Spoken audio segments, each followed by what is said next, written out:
Saint Augustin, Sermon 272, pour le jour de la Pentecôte, chapitre 4, sur l'Eucharistie. Ce que vous voyez maintenant sur l'autel, vous l'avez déjà vu la nuit dernière. Mais qu'est-ce ? Qu'est-ce que cela signifie ? Quel grand et mystérieux enseignement y est contenu ? On ne vous l'a pas dit encore. Que voyez-vous donc ? Du pain et un calice ? Vos yeux même en sont garants, mais puisque votre foi demande à s'instruire, ce pain est le corps du Christ, ce calice est son sang. Voilà la vérité en 2 mots, et c'est peut-être assez pour la foi. La foi, cependant, désire comprendre, car un prophète a dit « Vous ne comprendrez point si vous ne croyez » Isaïe 7,7. Vous pourriez me dire en effet « Tu nous as ordonné de croire, fais-nous maintenant comprendre. » Chacun de vous ne sent-il pas s'élever dans son esprit une réflexion et ne se dit-il pas « Nous savons où Jésus-Christ notre Seigneur a pris un corps. C'est dans le sein de la Vierge Marie. Enfant, il a pris le sein maternel, on l'a nourri, il a grandi, il est parvenu jusqu'à la jeunesse, puis il a été persécuté par les Juifs, attaché au gibet, mis à mort sur un gibet, descendu de ce gibet. Il est ressuscité ensuite le 3e jour, et le jour qu'il a voulu, il est monté au ciel. C'est là qu'il a porté son corps, c'est de là qu'il viendra juger les vivants et les morts, c'est là qu'il est maintenant assis à la droite du Père.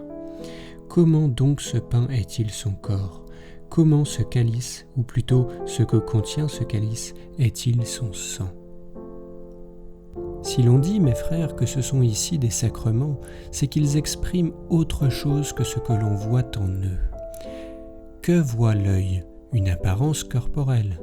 Que saisit l'esprit ? Une grâce spirituelle. Veux-tu savoir ce qu'est le corps du Christ ? Écoute l'apôtre, voici ce qu'il écrit aux fidèles. « Or, vous êtes le corps du Christ et ses membres. » 1 Corinthiens 12, 27. Mais si vous êtes le corps et les membres du Christ, n'est-ce pas votre emblème ou votre mystère qui est placé sur la table sacrée ? Votre emblème ou votre mystère que vous recevez ? À votre emblème ou votre mystère que vous répondez « Amen », réponse qui témoigne de votre adhésion ? On te dit « Voici le corps du Christ », tu réponds « Amen ». Pour rendre vraie ta réponse, sois membre de ce corps. Pourquoi sous l'apparence du pain ? Ne disons rien de nous-mêmes. Écoutons encore l'apôtre. Voici comment il s'exprimait en parlant de ce sacrement. « Quoiqu'en grand nombre, nous sommes un seul pain, un seul corps. » 1 Corinthiens 10, 17. Comprenez et soyez heureux. Ô unité, ô vérité, ô piété, ô charité, un seul pain. Quel est ce pain ? Un seul corps. Rappelez-vous qu'un même pain ne se forme pas d'un seul grain, mais de plusieurs. Au moment des exorcismes, vous étiez en quelque sorte sous la meule. Au moment du baptême, vous deveniez comme une pâte. Et on vous a fait cuire en quelque sorte quand vous avez reçu le feu de l'Esprit Saint. Soyez ce que vous voyez et recevez ce que vous êtes. Voilà ce qu'enseigne l'apôtre sur ce pain sacré. Mais sans même en parler, c'est dire suffisamment ce que nous apprend ce calice. Pour former cette apparence sensible de pain, on unit avec l'eau la farine de plusieurs grains, symbole de ce que dit l'écriture des premiers fidèles, lesquels n'avaient qu'une âme et qu'un cœur envers Dieu. Acte 4, 32. Ainsi en est-il du vin. Rappelez-vous, mes frères, comment il se fait. Voilà bien des graines suspendues à la grappe. Bientôt, elles ne formeront qu'une même liqueur. Tel est donc le modèle que nous a donné le Christ notre Seigneur.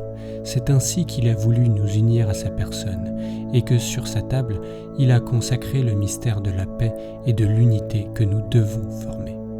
Recevoir ce mystère d'unité sans tenir au lien de la paix, ce n'est pas recevoir un mystère qui profite, c'est recevoir un sacrement qui condamne.